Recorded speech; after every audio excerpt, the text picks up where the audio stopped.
A research team placed a 3-week-old kitten in front of a Rottweiler. The dog had never encountered a cat before. It had not been socialized with smaller animals. But what the dog did next was unexpected. The dog lowered its head, and it lay down, and began licking the kitten in slow, careful strokes. The kitten crawled between its front legs and fell asleep. So, does he know it's a baby? So they tried it again. This time, with a baby rabbit, then a duckling, then an orphaned fawn. Every time results came out the same. The dog relaxed its body, softened its posture, and did something gentle with a mouth that could kill in a single reflex. The dog was not trained to do this. It was not rewarded. The question no one on the team could answer clearly was how it knew. How a dog with no exposure to any of these species could look at each of them and arrive at the same conclusion, that it's a baby, and I should not hurt it. And here's the explanation to this. Almost every infantile feature looks the same across every species, whether it's a puppy, a human infant, or a baby seal. The eyes sit too large for the head too large for the body. The forehead pushes outward, and these proportions are not a coincidence. They are signals. So what's actually going on inside the brain when this happens? Researchers at the University of Oxford put people inside a brain scanner and showed them photos of baby faces. Within 140 milliseconds before the person even fully processed what they were seeing, the reward center of the brain lit up. The brain was treating baby faces like something to move toward, protect, take care of, and it was doing it before the person had any say in the matter. The decision to care was being made before the subject was fully aware of what they were looking at.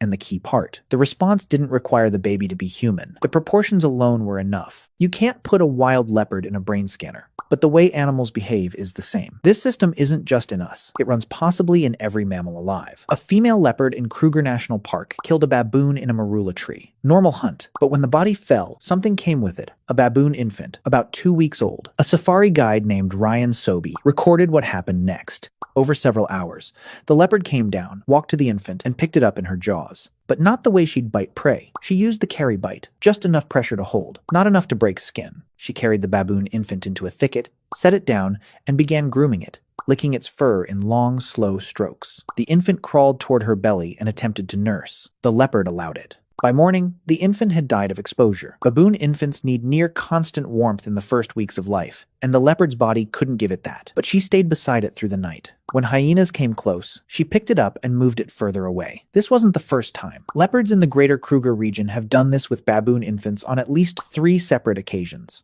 The baboon isn't her offspring. It doesn't share her genes. It can't return the favor. Every calorie she spent protecting it was, by every biological metric, wasted. And yet she keeps doing it. Something about the infant, the way it moves, is hitting something deep enough in the leopard's brain to override the predator that was working perfectly minutes earlier. It's not just how babies look, it's also how they sound. Baby distress cries across mammal species are shockingly similar. High-pitched, short, repeated bursts. The pitch rises at the end. In 2014, researchers at the University of Winnipeg ran a simple test. They hid speakers in the wild and played recordings of baby cries, but not from the species living there. They played baby first seal cries to deer, human baby cries to marmots, animals that had never heard these species in their lives. Every time, the adults came to the speaker. Every single time. They'd never even encountered the species making the cry. But something about the sound, the pitch, the rhythm, the desperation in it was close enough. The mammal brain isn't asking, is this my baby? It's just asking, is this a baby? But listen to this. Recognizing a baby and caring about it are not the same thing. Now here's the disturbing part. Male langur monkeys commit infanticide at rates that have been documented across populations in India for over 50 years. When a new male takes over a group, he systematically kills the existing infants. Not because he fails to recognize them as babies. Because he does. The infants are not his. As long as they are alive and nursing, the females are reproductively unavailable. Killing the infants brings the females back into estrus. The male can then sire his own offspring. He knows exactly what a baby is. He understands what killing it means. The detection system is working perfectly. The difference is what happens after that recognition. In the leopard, recognizing a baby triggers protection. The animal becomes gentle, careful, almost nurturing. But in the male langur, that same recognition leads somewhere completely different. It triggers reproduction. Same recognition, but opposite results. And it's not just langurs that do this. Male lions have been documented killing cubs after taking over a pride. Dolphins have been seen attacking and killing calves. Bears do it too. In some chimpanzee populations, females have even been observed killing and eating the infants of rival females. This only works because they can accurately recognize an infant in the first place. But instead of triggering care, that recognition can also trigger competition. And here's something even more interesting. A primatologist named Jill Prutz once watched a group of chimpanzees in Senegal take in a young chimp from a completely different group. But they did something different. They groomed him, fed him, kept him close, almost like he already belonged there. But he didn't. He had no relation to any of them. He came from another group entirely. And yet, the females still accepted him. He was too young to be a threat. Even though nothing in their biology said he should matter to them, something about him still registered as baby. And they responded to it anyway. There are even documented cases of this happening across completely different species. We've seen dogs nursing kittens, cats raising rabbits, and even hens incubating duck eggs and caring for the ducklings after they hatch. Every one of these animals can tell the baby isn't theirs, and they care for it anyway. Part of that comes down to hormones. In nursing mammals, baby-like features can trigger a caregiving response almost instantly, and then one animal learned how to exploit all of it: the common cuckoo.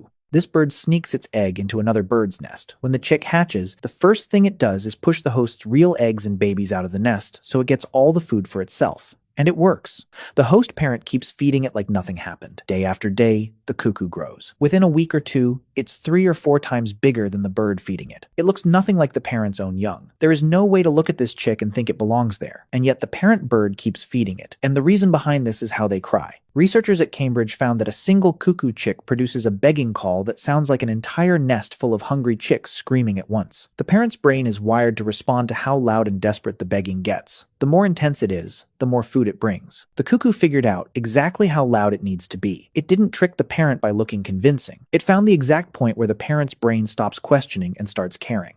A safety instinct turned into a weapon. Every mammal carries this system. It reads the face, the sound, the movement. It works across species. It's older than most of the animals running it. But all of this leads to one question. Do they know it's a baby? And yes, they know it's a baby.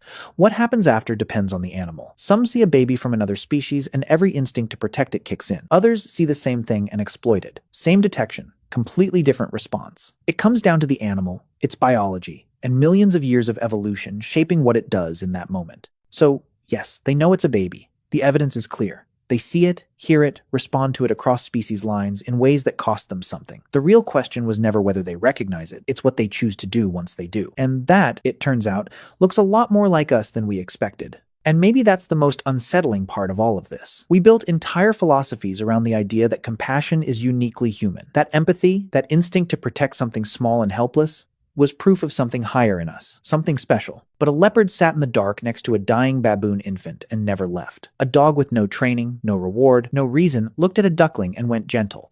A bird's brain gets hijacked so completely by a cry that it feeds a creature 3 times its size for weeks without stopping. A predator goes gentle, a competitor goes protective. Something that should trigger one response triggers the opposite. The detection is reliable. What follows it isn't. And that might be the most honest thing the research has produced so far. If you noticed a gold coin with the face of Socrates hidden somewhere in this video, drop the timestamp in the comments. One random person who gets it right wins a $20 gift card. I'll announce the winner in the next video. Thank you for watching.